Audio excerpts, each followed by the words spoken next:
La candente mañana de febrero en que Beatriz Viterbo murió, después de una imperiosa agonía que no se rebajó un solo instante, ni al sentimentalismo ni al miedo, noté que las carteleras de fierro de la Plaza Constitución habían renovado no sé qué aviso de cigarrillos rubios. El hecho me dolió, pues comprendí que el incesante y vasto universo ya se apartaba de ella y que ese cambio era el primero de una serie infinita.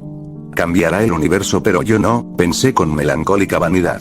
Alguna vez, lo sé, mi vana devoción la había exasperado. Muerta yo podía consagrarme a su memoria, sin esperanza, pero también sin humillación. Consideré que el 30 de abril era su cumpleaños. Visitar ese día a la casa de la calle Garay para saludar a su padre y a Carlos, argentino de Neri, su primo hermano, era un acto cortés, irreprochable, tal vez ineludible. De nuevo aguardaría en el crepúsculo de la abarrotada salita, de nuevo estudiaría las circunstancias de sus muchos retratos. Beatriz Viterbo, de perfil, en colores. Beatriz, con antifaz, en los carnavales de 1921. La primera comunión de Beatriz. Beatriz, el día de su boda con Roberto Alessandri. Beatriz, poco después del divorcio, en un almuerzo del Club Hípico. Beatriz, en Quilmes, con Delia San Marco por Carlos Argentino. Beatriz, con el pequinés que le regaló Villegas a él. Beatriz, de frente y de 3/4, sonriendo, la mano en el mentón. No estaría obligado, como otras veces, a justificar mi presencia con módicas ofrendas de libros. Libros cuyas páginas, finalmente, aprendí a cortar, para no comprobar, meses después, que estaban intactos. Beatriz Viterbo murió en 1929. Desde entonces, no dejé pasar un 30 de abril sin volver a su casa. Yo solía llegar a las 7:15 y quedarme unos 25 minutos. Cada año aparecía un poco más tarde y me quedaba un rato más. En 1933, una lluvia torrencial me favoreció. Tuvieron que invitarme a comer. No desperdicié, como es natural, ese buen precedente. En 1934, aparecí, ya dadas las 8, con un alfajor santafesino. Con toda naturalidad me quedé a comer. Así, en aniversarios melancólicos y vanamente eróticos, recibí las graduales confidencias de Carlos Argentino da Neri. Beatriz era alta, frágil, muy ligeramente inclinada. Había en su andar, si el oxímoron es tolerable, una como graciosa torpeza, un principio de éxtasis. Carlos Argentino es rosado, considerable, canoso, de rasgos finos. Ejerce no sé qué cargo subalterno en una biblioteca ilegible de los arrabales del sur. Es autoritario, pero también es ineficaz. Aprovechaba, hasta hace muy poco, las noches y las fiestas para no salir de su casa. A 2 generaciones de distancia, la S italiana y la copiosa gesticulación italiana sobreviven en él. Su actividad mental es continua, apasionada, versátil y del todo insignificante. Abunda en inservibles analogías y en ociosos escrúpulos. Tiene, como Beatriz, grandes y afiladas manos hermosas. Durante algunos meses padeció la obsesión de Paul Fort, menos por sus baladas que por la idea de una gloria intachable. Es el príncipe de los poetas de Francia, repetía con fatuidad. En vano te revolverás contra él. No lo alcanzará, no, la más inficionada de tus saetas. El 30 de abril de 1941 me permití agregar al alfajor una botella de coñac del país. Carlos Argentino lo probó, lo juzgó interesante y emprendió, al cabo de unas copas, una vindicación del hombre moderno. Lo evoco, dijo con una animación algo inexplicable en su gabinete de estudio, como si dijéramos en la torre albarrana de una ciudad, provisto de teléfonos, de telégrafos, de fonógrafos, de aparatos de radiotelefonía, de cinematógrafos, de linternas mágicas, de glosarios, de horarios, de prontuarios, de boletines. Observó que para un hombre así facultado el acto de viajar era inútil. Nuestro siglo XX había transformado la fábula de Mahoma y de la montaña. Las montañas, ahora, convergían sobre el moderno Mahoma. Tan inectas me parecieron esas ideas, tan pomposa y tan vasta su exposición, que las relacioné inmediatamente con la literatura. Le dije que por qué no las escribía. Previsiblemente respondió que ya lo había hecho. Esos conceptos, y otros no menos novedosos, figuraban en el canto augural, canto prologal o simplemente canto prólogo de un poema en el que trabajaba hacía muchos años, sin reclame, sin bullanga ensordecedora, siempre apoyado en esos 2 báculos que se llaman el trabajo y la soledad. Primero abría las compuertas a la imaginación, luego hacía uso de la lima. El poema se titulaba La Tierra, tratábase de una descripción del planeta, en la que no faltaban, por cierto, la pintoresca digresión y el gallardo apóstrofe. Le rogué que me leyera un pasaje, aunque fuera breve. Abrió un cajón del escritorio, sacó un alto legajo de hojas de bloque estampadas con el membrete de la biblioteca Juan Crisóstomo Lafinur y leyó con sonora satisfacción. He visto, como el griego, las urbes de los hombres, los trabajos, los días de varia luz, el hambre. No corrijo los hechos, no falseo los nombres, pero el voyaje que narró, es, autor de machambre. Estrofa a todas luces interesante dictaminó. El primer verso granjea el aplauso del catedrático, del académico, del helenista, cuando no de los eruditos a la violeta, sector considerable de la opinión. El segundo pasa de Homero a Hesíodo, todo un implícito homenaje, en el frontis del flamante edificio, al padre de la poesía didáctica, no sin remozar un procedimiento cuyo abolengo está en la escritura, la enumeración, congerie o conglobación. El tercero, barroquismo, decadentismo, culto depurado y fanático de la forma. Consta de 2 hemistiquios gemelos. El cuarto, francamente bilingüe, me asegura el apoyo incondicional de todo espíritu sensible a los desenfadados envites de la facecía. Nada diré de la rima rara ni de la ilustración que me permite sin pedantismo. Acumular en 4 versos 3 alusiones eruditas que abarcan 30 siglos de apretada literatura. La primera a la Odisea, la segunda a los trabajos y días, la tercera a la bagatela inmortal que nos depararán los ocios de la pluma del saboyano. Comprendo una vez más que el arte moderno exige el bálsamo de la risa, el scherzo. Decididamente, tiene la palabra Goldoni. Otras muchas estrofas me leyó que también obtuvieron su aprobación y su comentario profuso. Nada memorable había en ellas. Ni siquiera las juzgué mucho peores que la anterior. En su escritura habían colaborado la aplicación, la resignación y el azar. Las virtudes que Daneri les atribuía eran posteriores. Comprendí que el trabajo del poeta no estaba en la poesía, estaba en la invención de razones para que la poesía fuera admirable. Naturalmente, ese ulterior trabajo modificaba la obra para él, pero no para otros.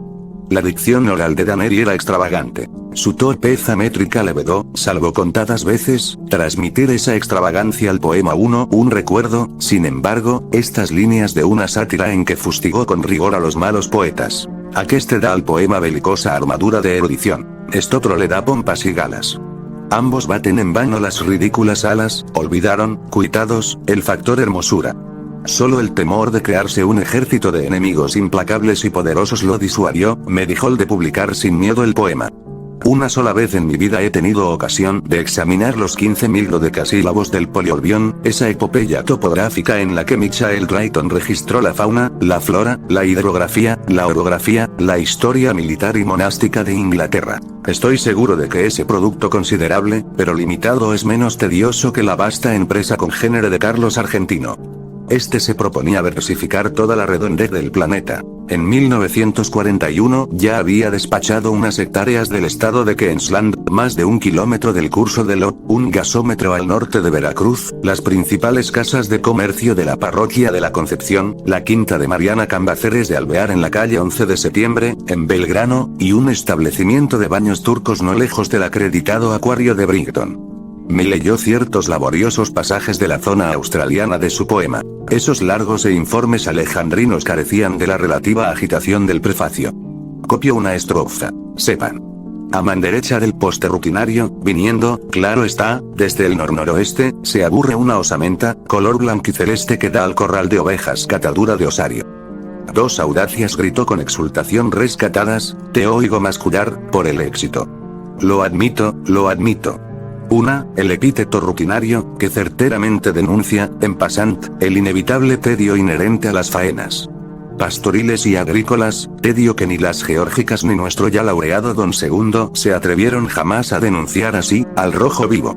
Otra, el enérgico prosaísmo se aburre una osamenta, que el melindroso querrá excomulgar con horror pero que apreciará más que su vida el crítico de gusto viril. Todo el verso, por lo demás, es de muy subidos quilates. El segundo hemistiquio entabla animadísima charla con el lector. Se adelanta a su viva curiosidad, le pone una pregunta en la boca y la satisface, al instante. ¿Y qué me dices de ese hallazgo, blanquiceleste?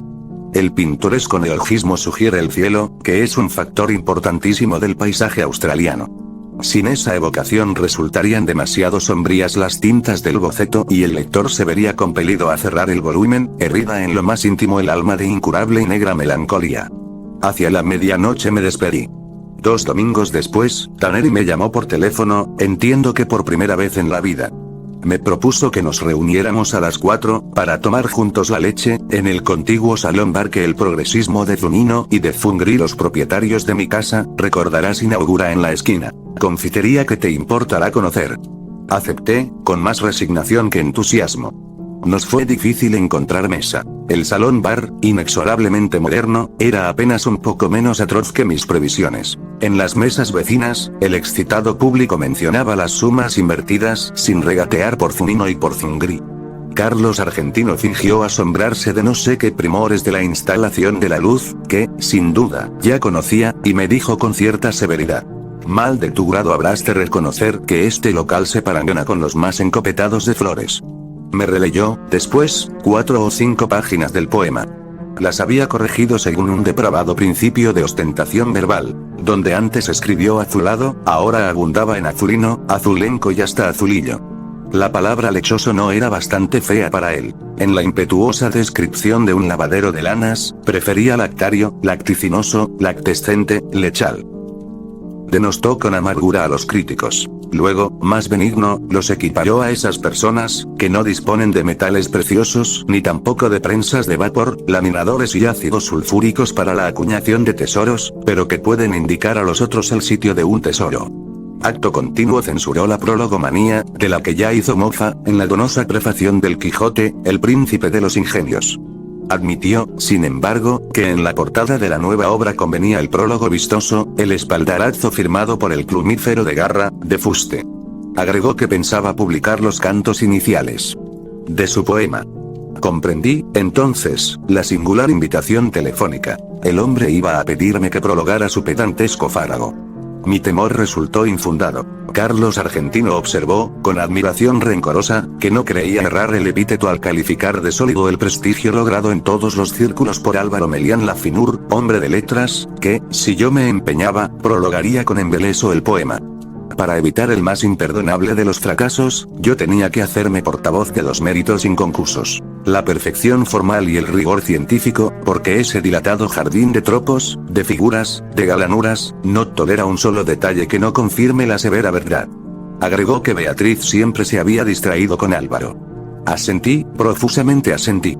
Aclaré, para mayor verosimilitud, que no hablaría el lunes con Álvaro, sino el jueves, en la pequeña cena que suele coronar toda reunión del club de escritores. No hay tales cenas, pero es irrefutable que las reuniones tienen lugar los jueves, hecho que Carlos Argentino Daneri podía comprobar en los diarios y que dotaba de cierta realidad a la frase. Dije, entre adivinatorio y sagaz, que antes de abordar el tema del prólogo, describiría el curioso plan de la obra. Nos despedimos. Al doblar por Bernardo de Irigoyen, encaré con toda imparcialidad los porvenires que me quedaban. Hablar con Álvaro y decirle que el primo hermano aquel de Beatriz, ese eufemismo explicativo me permitiría nombrarla, había elaborado un poema que parecía dilatar hasta lo infinito las posibilidades de la cacofonía y de Leaos. BJ no hablar con Álvaro. Preví, lúcidamente, que mi desidia optaría por. A partir del viernes a primera hora, empezó a inquietarme el teléfono.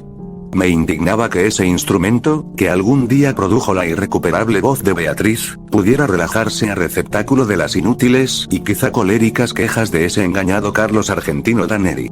Felizmente, nada ocurrió salvo el rencor inevitable que me inspiró. Aquel hombre que me había impuesto una delicada gestión y luego me olvidaba. El teléfono perdió sus terrores, pero a fines de octubre, Carlos Argentino me habló. Estaba agitadísimo. No identifiqué su voz, al principio.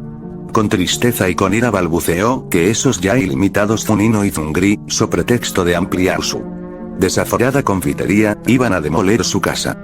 La casa de mis padres, mi casa, la vieja casa inveterada de la calle Garay. Repitió, quizá olvidando su pesar en la melodía. No me resultó muy difícil compartir su congoja. Ya cumplidos los 40 años, todo cambio es un símbolo detestable del pasaje del tiempo. Además, se trataba de una casa que, para mí, aludía infinitamente a Beatriz. Quise aclarar ese delicadísimo rasgo. Mi interlocutor no me oyó. Dijo que si Zunino y Zungri persistían en ese propósito absurdo, el doctor Zuni, su abogado, los demandaría ipso facto por daños y perjuicios y los obligaría a abonar 100.000 nacionales. El nombre de Zuni me impresionó. Su bufete, en Caseros y Tacuarí, es de una seriedad proverbial. Interrogué si este se había encargado ya del asunto. Taneri dijo que le hablaría esa misma tarde. Vaciló y con esa voz llana, impersonal, a que solemos recurrir para confiar algo muy íntimo, dijo que para terminar el poema le era indispensable la casa, pues en un ángulo del sótano había un Aleph. Aclaró que un Aleph es uno de los puntos del espacio que contiene todos los puntos. Está en el sótano del comedor, explicó, aligerada su dicción por la angustia. Es mío, es mío. Yo lo descubrí en la niñez, antes de la edad escolar.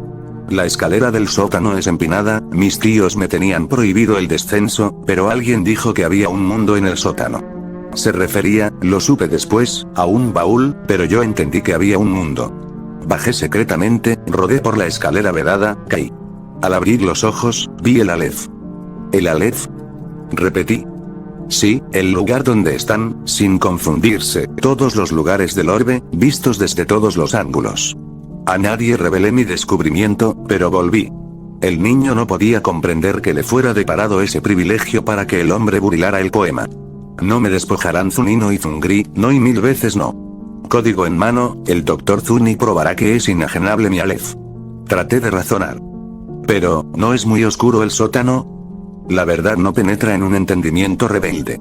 Si todos los lugares de la Tierra están en el Aleph, ahí estarán todas las luminarias, todas las lámparas, todos los veneros de luz.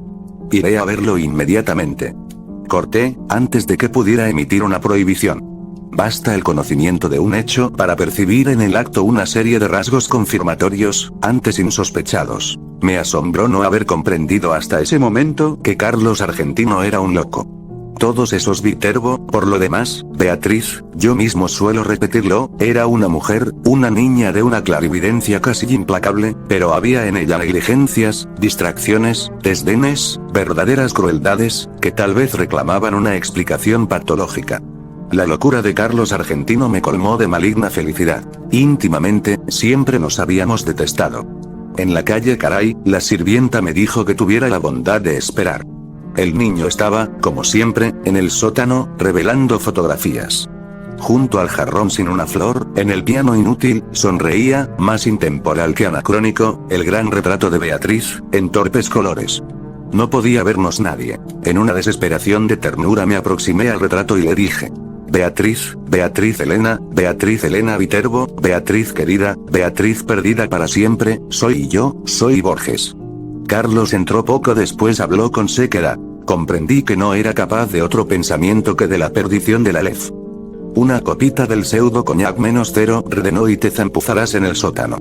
Ya sabes, el decúbito dorsal es indispensable. También lo son la oscuridad, la inmovilidad, cierta acomodación ocular. Te acuestas en el piso de baldosas y fijas los ojos en el 19º escalón de la pertinente escalera. Me voy, bajo la trampa y te quedas solo. Algún roedor te mete miedo fácil en presa. A los pocos minutos ves el Aleph. El microcosmo de alquimistas y cabalistas, nuestro concreto amigo proverbial, el multum in parvo. Ya en el comedor, agregó. Claro está que si no lo ves, tu incapacidad no invalida mi testimonio, baja. Muy en breve podrás entablar un diálogo con todas las imágenes de Beatriz. Bajé con rapidez, harto de sus palabras insustanciales. El sótano, apenas más ancho que la escalera, tenía mucho de pozo. Con la mirada, busqué en vano el baúl de que Carlos Argentino me habló. Unos cajones con botellas y unas bolsas de lona entorpecían un ángulo. Carlos tomó una bolsa, la dobló y la acomodó en un sitio preciso. La almohada es humildosa, explicó, pero si la levanto un solo centímetro, no verás ni una pizca y te quedas corrido y avergonzado.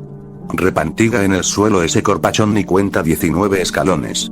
Cumplí con sus ridículos requisitos. Al fin se fue. Cerró cautelosamente la trampa. La oscuridad, pese a una endija que después distinguí, pudo parecerme total.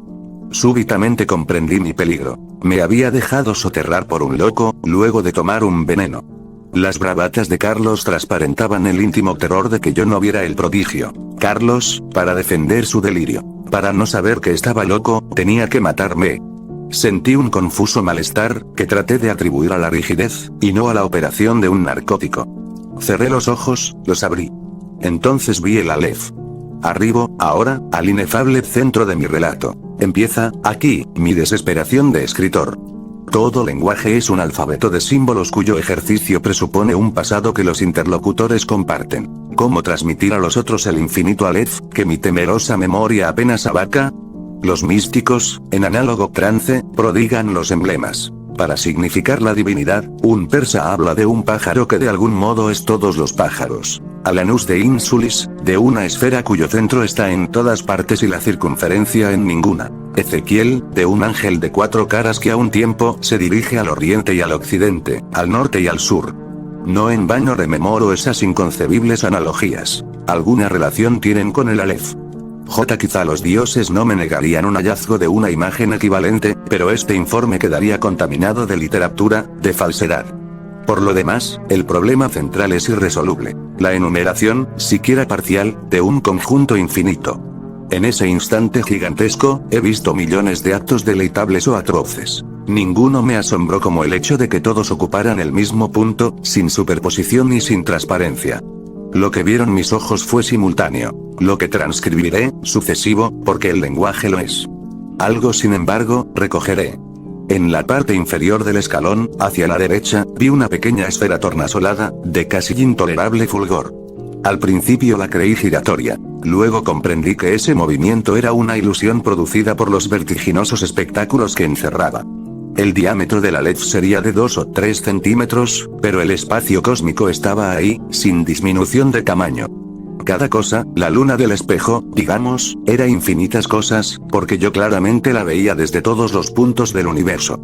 Vi el populoso mar, vi el alba y la tarde, vi las muchedumbres de América, vi una plateada telaraña en el centro de una negra pirámide, vi un laberinto roto, era Londres, vi interminables ojos inmediatos escrutándose en mí como en un espejo, vi todos los espejos del planeta y ninguno me reflejó, vi en un traspatio de la calle Soler, las mismas baldosas que hace 30 años vi en el zaguán de una casa en Fraiventos, vi racimos, nieve, tabaco, vetas de metal, vapor de agua, vi convexos desiertos ecuatoriales y cada uno de sus granos de arena, vi en Inverness a una mujer que no olvidaré, vi la violenta cabellera, el altivo cuerpo, vi un cáncer en el pecho, vi un círculo de tierra seca en una vereda, donde antes hubo un árbol, vi una quinta de Adrogué, un ejemplar de la primera versión inglesa de Plinio, la de Filemón Ollán, vi a un tiempo cada letra de cada página. De chico, yo solía maravillarme de que las mezclaran y perdieran en el decurso de la noche, vi la noche y el día contemporáneo, vi un poniente en Querétaro que parecía reflejar el color de una rosa en Bengala, vi mi dormitorio sin nadie, vi en un gabinete de Alkmaar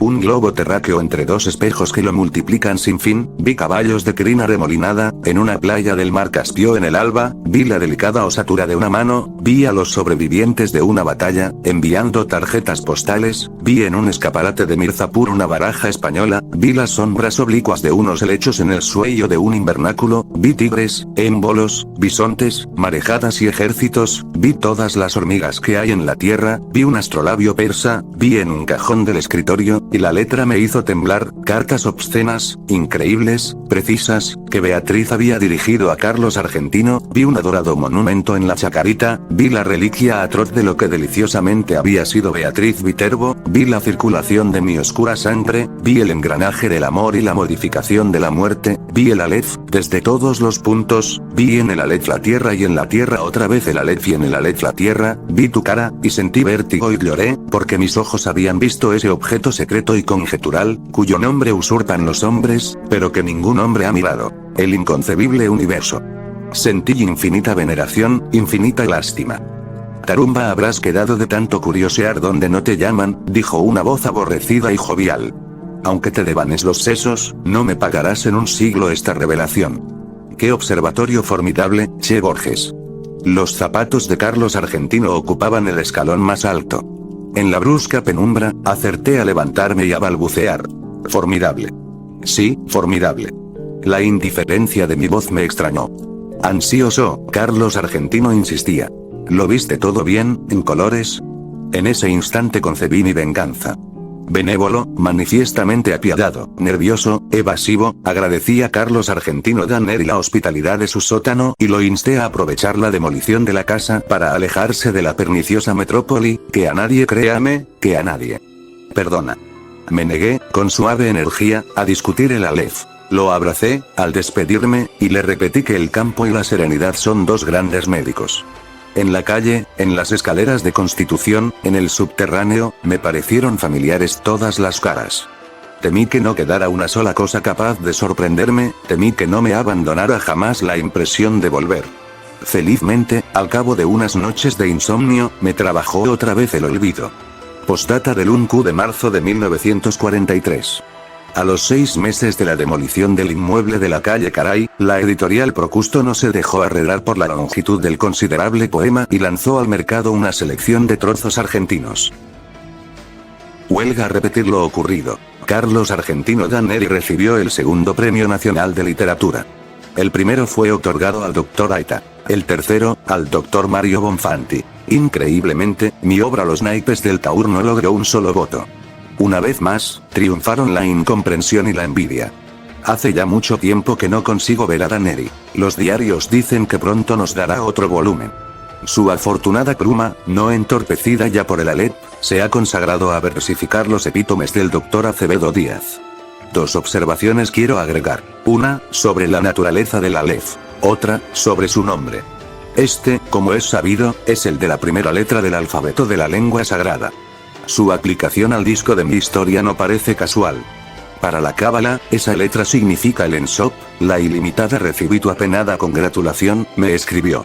Bufas, mi lamentable amigo, de envidia, pero confesarás, aunque te ahogue, que esta vez pude coronar mi bonete con la más roja de las plumas, mi turbante, con el más califa de los rubíes. Y pura divinidad. También se dijo que tiene la forma de un hombre que señala el cielo y la tierra, para indicar que el mundo inferior es el espejo y es el mapa del superior. Para la Mengenlere, es el símbolo de los números transfinitos, en los que el todo no es mayor que alguna de las partes. Yo querría saber, ¿eligió Carlos Argentino ese nombre, o lo leyó, aplicado a otro punto donde convergen todos los puntos, en alguno de los textos innumerables que el Aleph de su casa le reveló? Por increíble que parezca, yo creo que hay, o que hubo, otro Aleph. Yo creo que el Aleph de la calle Caray era un falso Aleph. Doy mis razones.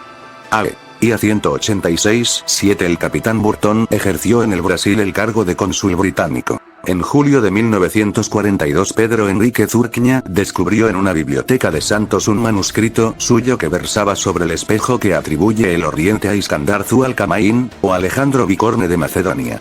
En su cristal se reflejaba el universo entero.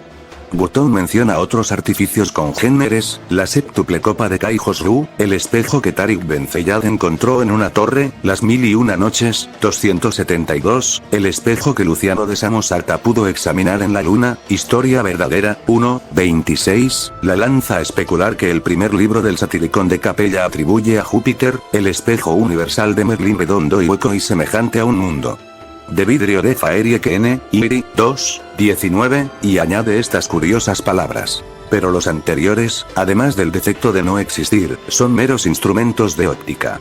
Los fieles que concurren a la mezquita de Amr, en el Cairo, saben muy bien que el universo está en el interior de una de las columnas de piedra que rodean el patio central.